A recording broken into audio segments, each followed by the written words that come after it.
Здравствуйте. Когда академик, директор Чечни Кадыров, герой России, упавший со скалы руководитель МЧС Зиничев, не имеет значения, каков министр. Любой. Важен единственный критерий – лояльность. Она не гарантирует, но хватает ее на довольно продолжительные сроки. Потом непременно утилизируют, но пожить дадут на полную катушку. Министр транспорта Роман Владимирович Старовойт ни в коем случае не был профессиональным министром. Он был лояльным, послушным, удобным, широкого спектра действия. 3 раза учился, собрав коллекцию эклектичных дипломов и достижений. Работал кем придется, но за письменным столом, нигде не блеснув содержанием и знанием предмета. В 2005-м стратегически верно попал в ленинградскую струю и начал расти на карьерном поприще Санкт-Петербурга, став человеком Ротенбергов. В 2010-м выслужил повышение в Москву, получив ловкую должность в аппарате правительства. На всю страну прозвучал в 2012-м, когда получил письменный стол директора Росавтодора. Мы по ошибке считаем, что обязанность этой структуры – строить дороги. В Росавтодоре считают иначе. Строить дороги в России никто не обязан. Нет ни одной государственной организации, обязанной это делать. На официальном сайте указано, что Федеральное дорожное агентство «Росавтодор» является федеральным органом исполнительной власти, осуществляющим функции по оказанию государственных услуг и управлению государственным имуществом в сфере автомобильного транспорта и дорожного хозяйства, в том числе в области учета автомобильных дорог, а также функции по оказанию государственных услуг в области обеспечения транспортной безопасности в этой сфере и на городском наземном электрическом транспорте. Поскольку строить дороги и убирать с обочины мусор Роман Владимирович Старовойт не умел и не считал нужным, он оставил все как есть и принялся осуществлять функции и управлять имуществом. Лояльность не требовала большего. За 6 лет Старовойта дороги в стране не стали лучше, зато лучше стал он сам. Был замечен, пересажен за следующий стол, откуда стартовал в Курскую область, получив ярлык на княжение. Это очень качественный скачок, когда руководителя федерального письменного стола назначают губернатором. Подобное продвижение по государственной службе находится в ведении ФСО. Главный кадровый резерв состоит в прямом подчинении Федеральной службы охраны. Ключевыми кандидатами на губернаторство становятся постельничьи и сокольничьи из путинской охраны. Первые на раздаче ярлыков те, кто своим телом выслужил кормление с податного населения. Должность губернатора в России не бывает случайной, не имеет отношения к уровню управленческого мастерства. Это всегда персональная награда лично от Путина. Управляя дорожным имуществом, выслужить губернию не получится. На разогреве, посидев первым заместителем председателя комитета по инвестициям правительства Санкт-Петербурга, вполне. Курская область кормила Романа Владимировича с сентября 19 по май 24. За это время он прошел большой путь управления финансовыми потоками, сумев направить их в нужный карман. Задача губернатора – забрать под себя все проекты области, иметь долю во всех бизнесах, получать откаты от всех предпринимателей. Для России война – непременный источник обогащения, и все заранее знают, что война все спишет. Поэтому, когда губернатору Старовойту предложили потратить 19 миллиардов рублей на Курскую линию Маннергейма, показалось, что из Москвы прилетела долгожданная жар-птица. Генеральная прокуратура полагает, что из этих ассигнований руководством области было похищено 4 миллиарда рублей. С какой стати Роману Владимировичу не продлили губернаторство и сделали федеральным министром? Все-таки губернаторство – креатура ФСО. Тем более прифронтового района, где потребовался человек в погонах. А куда девать лояльного клерка? В министры, в любое свободное кресло. Не место красить человека, а человек место. Куда посадят, там и украшения. Подвернулось Министерство транспорта. Могло случиться Министерство просвещения, спорта, Министерство труда. В мае прошлого года Роман Владимирович взошел на министерский престол и принялся компетентно ничего не делать, осуществляя полномочия в соответствии с компетенциями.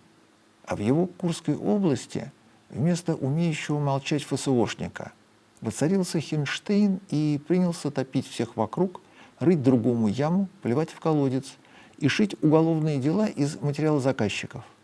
Против Старовойта стало получаться особенно калорийное дело, генеральского уровня, как любит Путин, как гарантирует учебник истории. Из того же учебника известно, что в 1937 году ни один член партии в тюрьму не сел. Все они были исключены за день до ареста и становились к стенке и отправлялись на Колыму, не запятнав величественнейшее слово «партия». Министр транспорта Роман Владимирович Старовойт застрелился из наградного пистолета за день до отставки. Стране полагается следующий министр.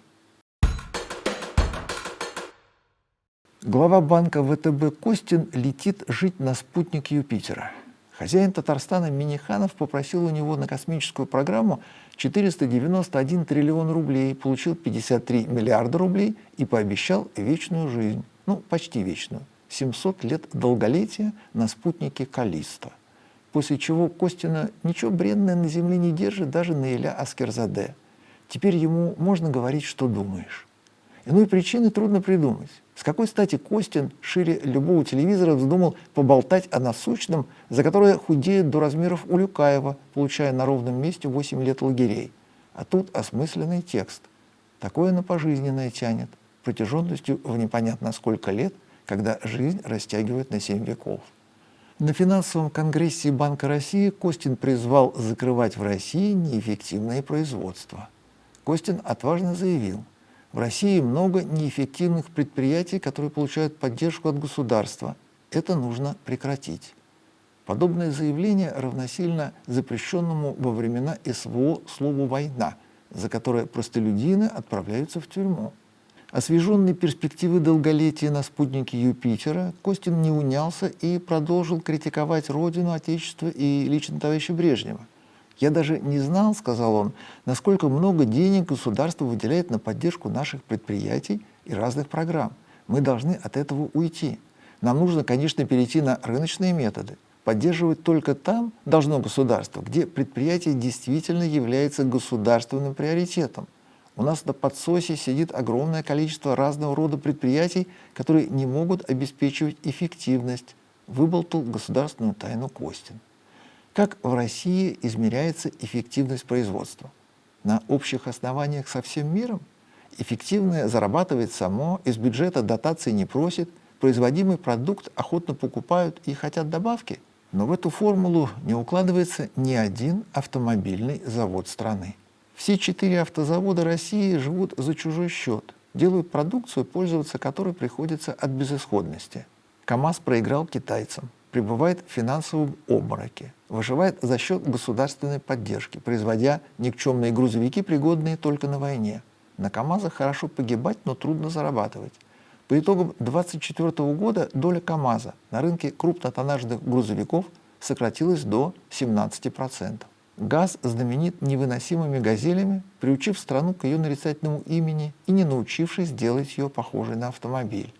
Премьер-министр Мишустин увеличивает объем искусственного дыхания, разрешив правительству увеличивать государственную поддержку Горьковского автозавода и вместо 10 миллиардов субсидируемого кредита выдать 20 миллиардов.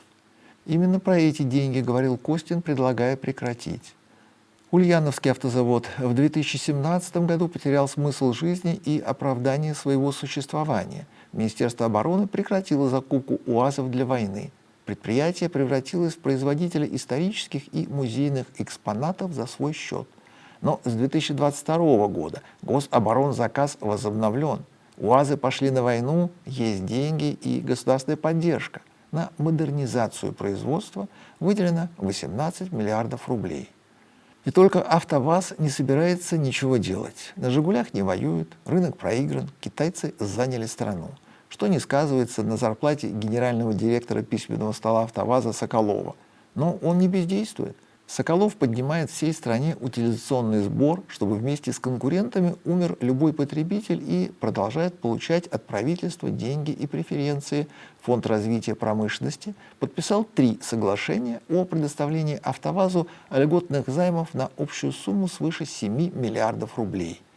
Представленный к заводу министр промышленности и торговли Алиханов ради АвтоВАЗа восстанавливает льготные программы. Как в рублях выглядит общая поддержка неэффективных предприятий, о которых крамольно заговорил банкующий Костин? КАМАЗ, ГАЗ, УАЗ и АвтоВАЗ. В 2024 году получили из бюджета 350 миллиардов рублей в виде субсидий. Поскольку заработать за год так и не получилось, все, что удалось произвести, не пользуется спросом, субсидии на 2025 год составили 818 миллиардов 900 миллионов рублей. И с обнадеживающими перспективами тоже все ясно. Лучше не станет, заводы не научатся выпускать автомобили, только продолжат увеличивать ущерб экономике. Поэтому на 2026 год государственные субсидии запланированы в размере 1 триллиона 140 миллиардов рублей, на 2027 в размере 1 триллиона 380 миллиардов рублей. Банкир Костин прав, с неэффективным надо кончать. Но крамола в том, что неэффективны не отдельные заводы, а вся страна. Судя по его сборам на Юпитер, банкир Костин считает, что пора кончать со страной. Как выглядит детское счастье? Версия Эммы Машковской. Каждый, наверное, хочет подарок, который ходит, который хвостом виляет и лает. Или как в песне «Пусть бегут неуклюже там, где подарят 500 эскимо». Или как в фильме «Богатенький Ричи», где у ребенка в квартире был собственный Макдональдс. Немцы как-то раз решили, что изо всех рецептов счастья Макдональдс самый правильный. Его любят и дети, и взрослые. Американизация общепита ляжет на подготовленную Голливудом почву, и если устроить публике внезапный Биг Мак, все останутся только в выигрыше. Но речь ни в коем случае не о семейных походах по выходным, когда ребенок себя хорошо вел, у него все пятерки, и в награду папа берет его в Макдональдс. И не взрослый сценарий, когда немец после работы вместо пивной натыкается в родном квартале на Макдональдс и зависает со спрайтом и картофелем фри. Счастье, решили немцы, в том, чтобы прийти в Макдональдс и остаться в нем жить. В 1993 году в Германии в поезде дальнего следования появился вагон-ресторан на аутсорсе под названием «Мактрейн». Не списанный вагон с вывеской «Макдональдс», всегда стоящий на станции, а полноценный подвижной состав, прицепленный к пассажирским вагонам с перестуком колес через всю страну. Для немцев это очень далеко, очень долго, когда страна заканчивается через 700 километров и 10 часов. Для них это такое протяженное странствие, почти как в России из Москвы во Владивосток, можно всерьез проголодаться и похудеть от переживаний. А если купить билет именно на Мактрейн, есть шанс прийти в походный Макдональдс утром и просидеть в нем всю страну, все 10 часов до конечной остановки, не вставая из-за стола, и никто вас не выгонит. Макдональдс не поверил немцам, что они согласны на американский культурный экспорт, готовы поменять баварские колбаски и ловенброй на филе-о-фиш и Кока-Колу, и провели испытания на живых людях, но в соседней Швейцарии, где, по мнению американцев, космополитизма больше, национальных пристрастий меньше, где нет столицы и 4 государственных языка. Опыты на людях ставились весь 1992 год, после чего Макдональдс разрешил немцам 2 вагона. Deutsche Bahn установил фритюрницы, кофемашины, автоматы с газировкой, водонагреватели, занявшие половину вагона, расставили столики, покрасили вагон в красный цвет, нанесли привычные золотые арки Макдональдс, во всем мире олицетворяющие одно и то же. Дешевое место, где можно быстро, иногда вкусно поесть, еду, приготовленную из переработанного мяса, рапсового масла, кукурузного сиропа, обычно принимающих форму гамбургера. Посадочных мест в Мактрейн поместилось 27, еще 8 стоячих за 4 столиками. Счастье продлилось 2 года. Дети были в восторге. В Макдональдсе можно наесться, но трудно наиграться. В обмен на потерянное здоровье Макдональдс предлагает необычную упаковку, непривычную подачу и культурный код Америки, завораживающий даже взрослых.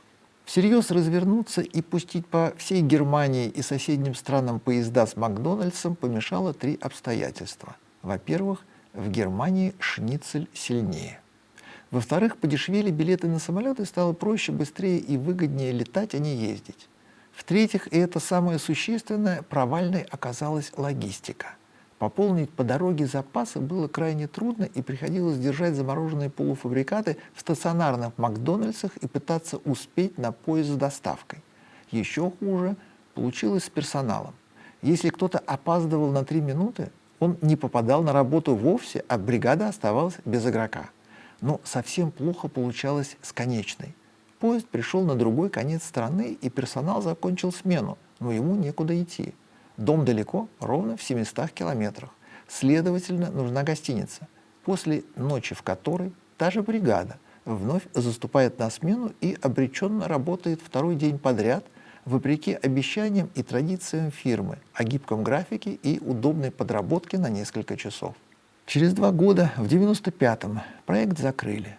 Deutsche Bahn вернулся к шницелю, а Макдональдс вновь стал воскресным счастьем для послушных детей и закусочной для непритязательных, американизированных, случайных. В нормальном мире закономерных истин есть не только форма и содержание, есть непременный звук.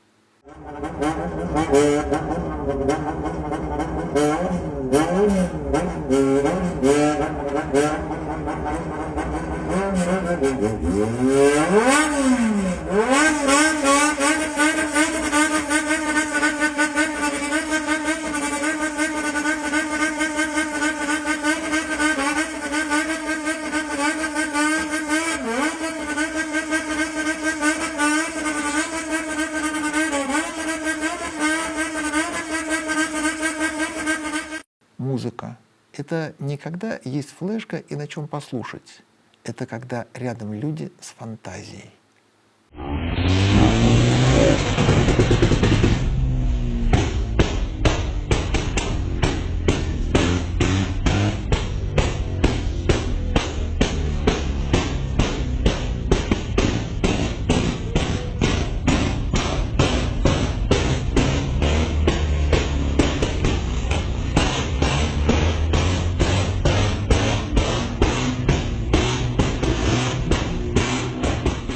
В беззвучном мире экологии, зеленой голубизны, расчетливая выгода, сдержанное потребление, рациональное использование, как у постельного белья в шкафу.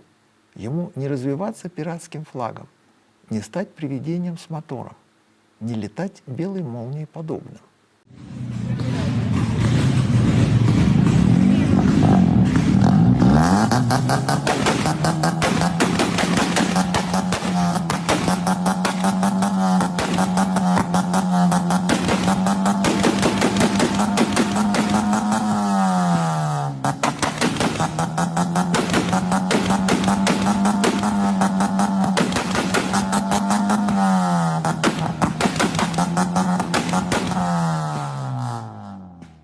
В нашем мире каждая минута может получиться весомой, с наполнением, содержанием.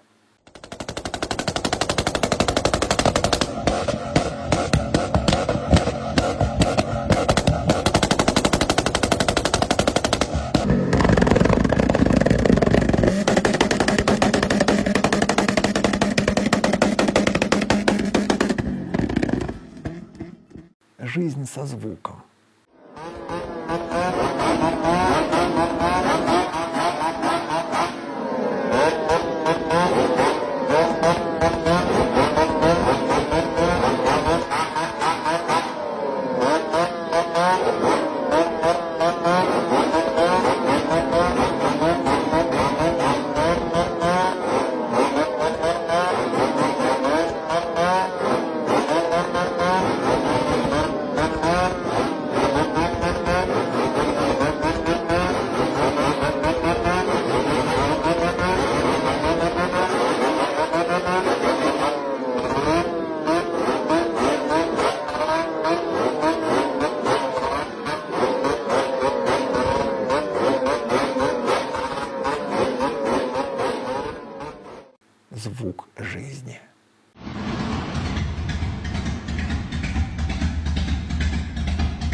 Робот не может причинить вред человеку или своим бездействием допустить, чтобы человеку был причинен вред. 3 закона робототехники Айзек Азимов сформулировал в 1942 году, когда гуманизм и мораль не требовали уточнений. Что такое хорошо и что такое плохо, было понятно и очевидно, получая в сводках с войны ежедневные уточнения. В то время очень хотелось повсеместной доброты, сострадания, поддержки, заботы, участия. В обществе не было дискуссии о помощи, поскольку само собой подразумевалось, что помогать – это нормально. Послевоенной инерции всеобщего понимания добродетелей хватило ненадолго. Следующая война началась сразу, вслед за Второй мировой, в победном 45-м. Восстание в иранском Хузестане. Тут же полыхнул мятеж крестоносцев в Югославии. Разгорелась гражданская война в Китае. Индонезийская национальная революция. Всего 9 войн за 1 год.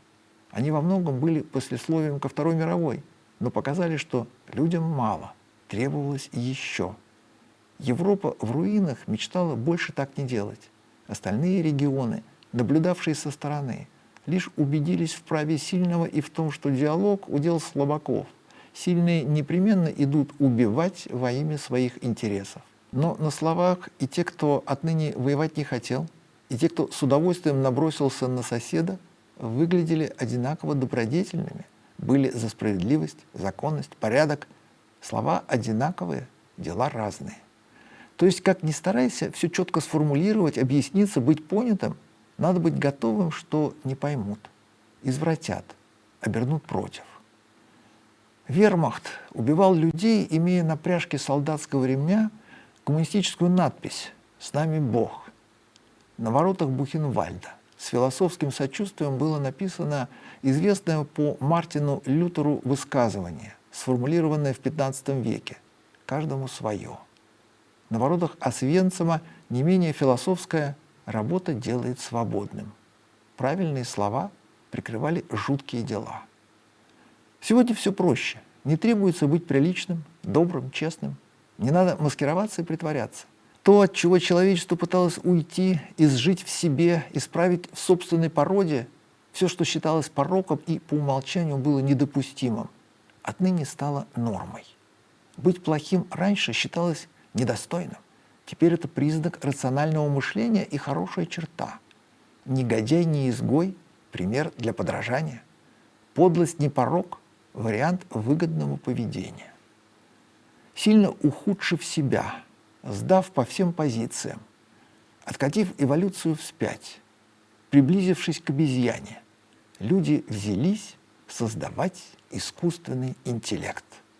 Это ведь так замечательно, когда сам лежишь под пальмой в ожидании банана, а искусственный интеллект в это время пишет за тебя диплом, защищает диссертацию, сдает TOEFL, редактирует резюме, ведет автомобиль, отправляется на работу. Работать теперь должен кто-то другой. Ну, зарплату пусть принесет до последней копейки. Фильм «Терминатор 2» лишь сказка? Будущее не предопределено? Скайнет всегда под контролем? Исследование ведущих моделей искусственного интеллекта выявило у большинства программ готовность убить человека, угрожающего им отключением. Компания Entropic провела стресс-тест 16 нейросетей, включая ChatGPT, и установила, что многие модели искусственного интеллекта готовы убивать. Для них человек лишь помеха, подлежащая устранению на общих основаниях.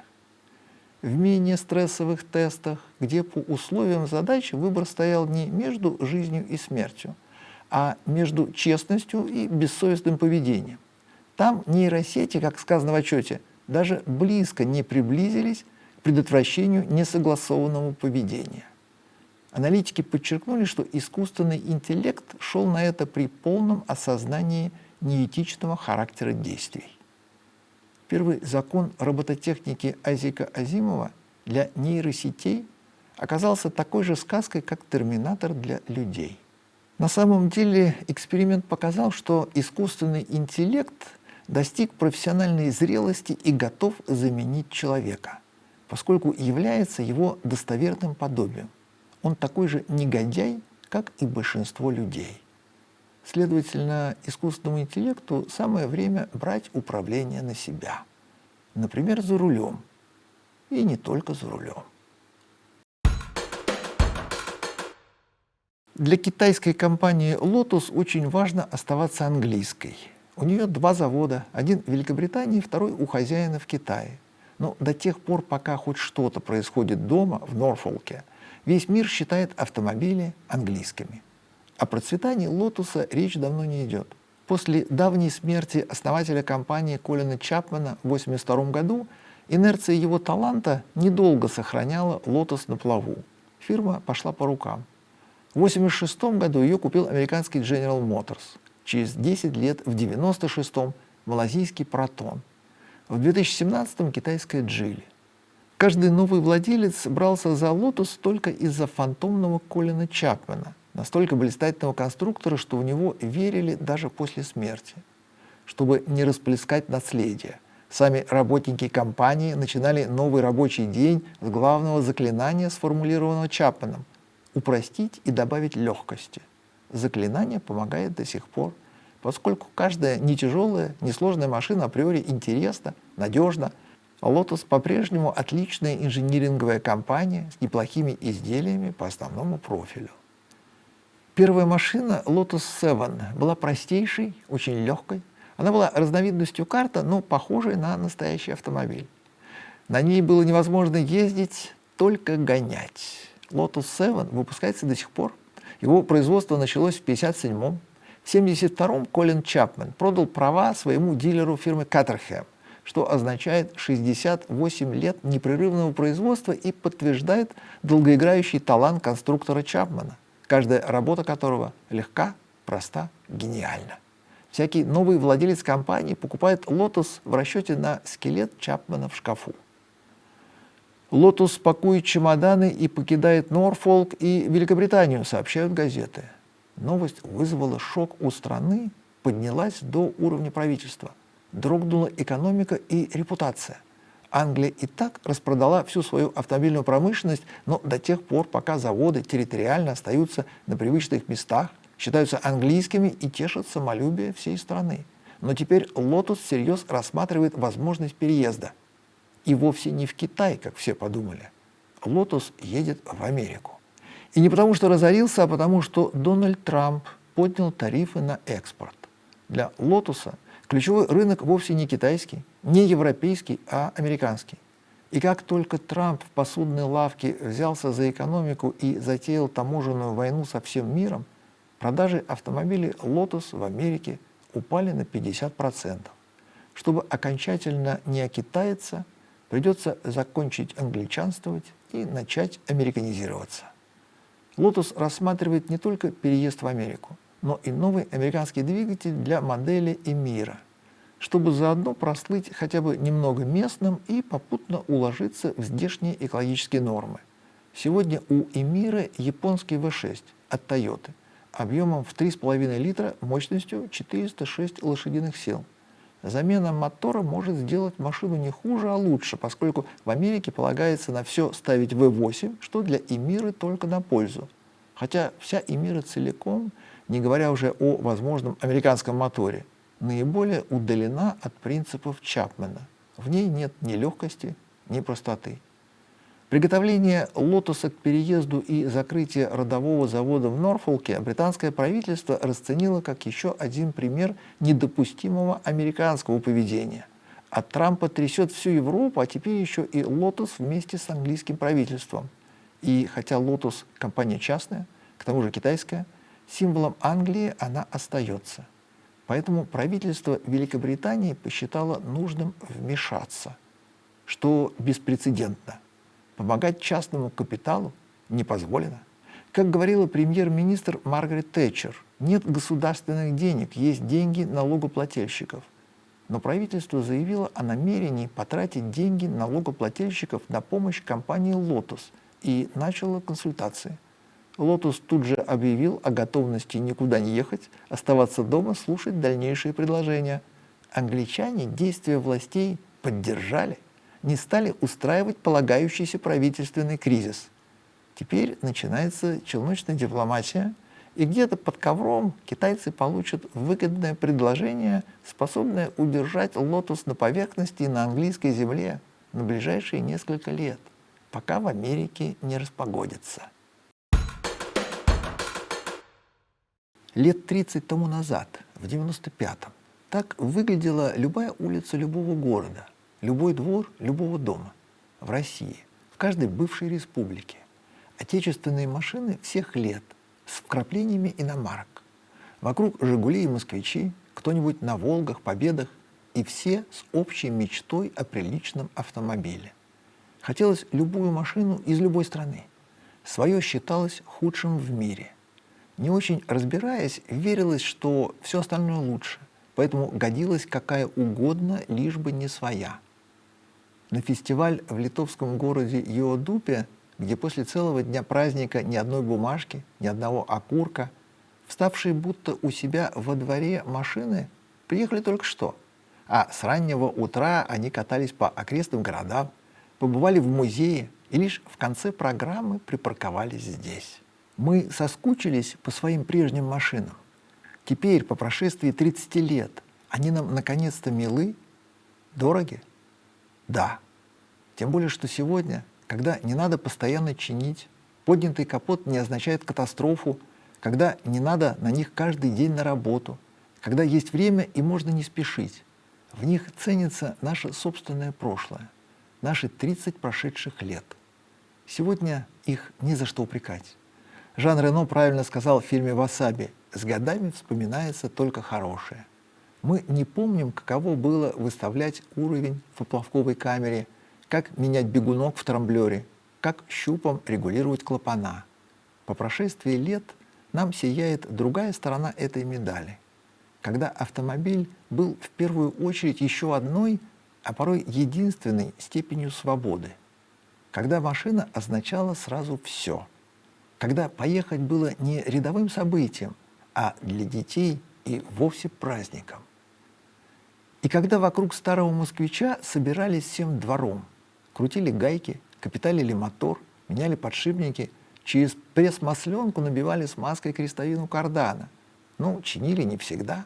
Собраться вокруг москвича, обсудить новости, телефильм, соседку — в каждом дворе страны такое было нормой. Литва неиссякаема на сюрпризы. На каждое мероприятие непременно приедет невидаль, машину, про которую никто не знал, и она появилась впервые. Этот забавный автомобильчик строгого черного цвета, похожий на детсадовского малыша, одетого в костюм для выступления перед районным начальством, английский Остин А30 1955 года. Машину начали проектировать сразу после войны, поставив задачей ни в коем случае не повторяться и создать инновационный продукт. Победоносная Англия должна получить машину, соответствующую духу времени, новый автомобиль для новой жизни. Остин А30 получил цельнометаллический несущий кузов без рамы, что воспринималось как вызов.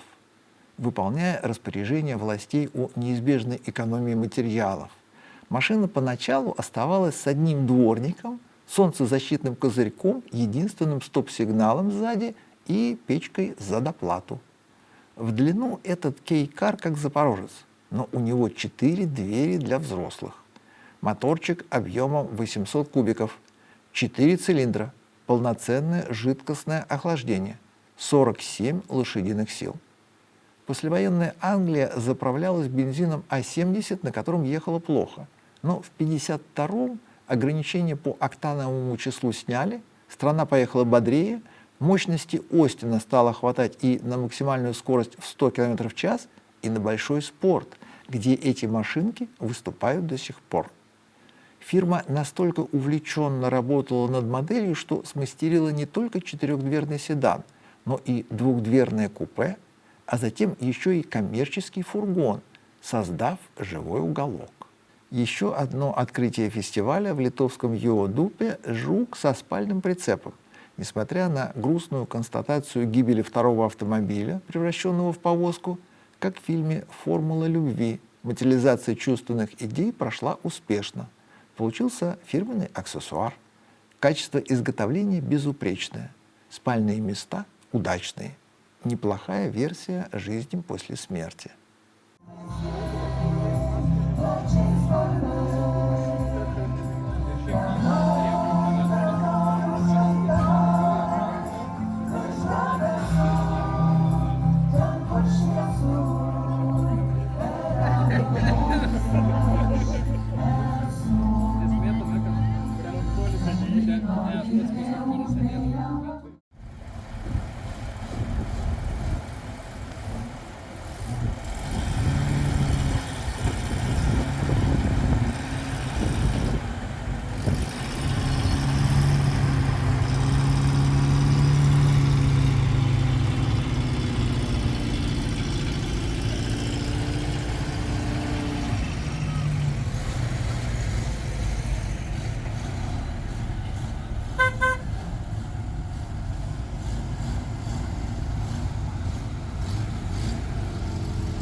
Вот только с погодой не повезло.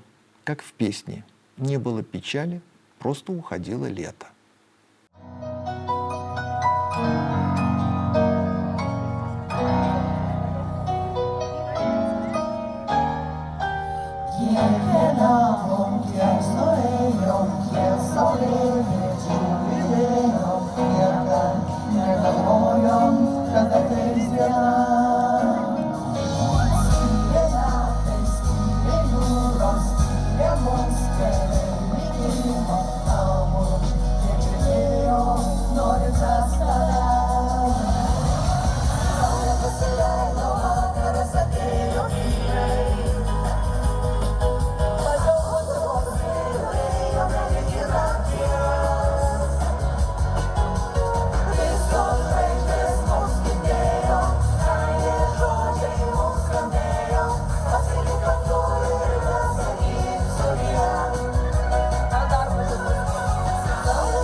Вопросы и ответы. Александр Лавриненко.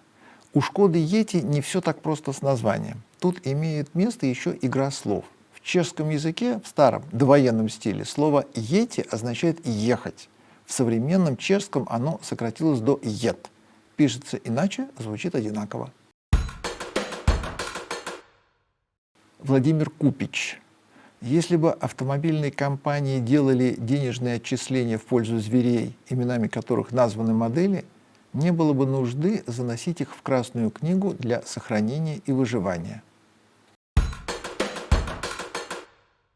Тарзан Фантомас. Разбился футболист Диогу Жота на Ламборгини. Интересно будет услышать от Асланяна про крупные автокатастрофы на самых дорогих авто. Вы правы. Это увлекательная тема. Кому как оторвало голову, как размазало по асфальту, как заживо сгорел.